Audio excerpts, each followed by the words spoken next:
یک سوال از لوگاریتم هست. این سوال چه کار میکنه؟ نگاه کنید. 2 در درجه لوگاریتم 625 تقسیم لوگاریتم 25 جمع 1. یعنی همه چی در اینجا هست. اگر من این رو یافته توانم سوال آسان میشود. بیاین خیلی هم رو کار کنیم. لوگاریتم 625 خطی کسر را راستر کنیم برای نقص نمودنش. لوگاریتم 25. این سوال برای کار کردن 2 رو هست. میتونیم اساس ها رو عوض کنیم. در اینجا اگر اون چی ننوشته باشد اساس هم وقت 10 است. اگر لوگاریتم رو دانیم اساس هم وقت 10 است. اساس ها عوض کرده میتونیم یا اینکه قاعده درجه رو به خاطر آورده میتونیم در لوگاریتم. بیایم ما نویسم.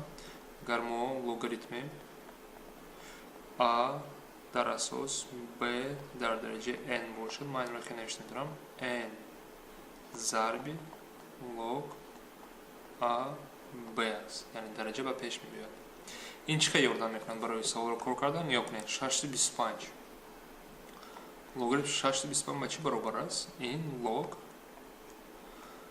25 در درجه 2 است و در مخرج ما داریم لوگاریتم 25 رو، یعنی برای کار کردن ما آسان میشه. کار کردن این سوال آسان تر میشه. یا کنید و اگر این قاعده رو استفاده برم 2 باید به پیش بیاد. 2 ضرب log 25 یعنی lg یا که log نویستم خطی کسر log 25. یا کنید در اینجا اختصار میشه. هر دو این میرود. log 25 خطی میرود و در آخر 2 میموند. بعد این یا کنید چه سوال آسان میشود؟ چی میشود؟ سوال در اصل 2 درجه 2 جمع 1 و این به چی برابر میشد؟ 4 جمع 1 برابر 5. یعنی جواب ما 5 میشد. یا اینکه این سوال رو چه کار کردن ممکن بود؟ ما در اول گفتم اساس های عوض کرده میتونستیم. یا کنید log 625 تقسیم log 25 باید بر log نویستم. چی میشد؟ اگر من اساس های عوض کنم با رنگ سرخ همچون قاعده نشان دهم. یا کنید اگر من log در اساس n داشته باشم، من این رو خیلی نوشته میتونم log اساس رو با کدوم که خواهم n log m میشود.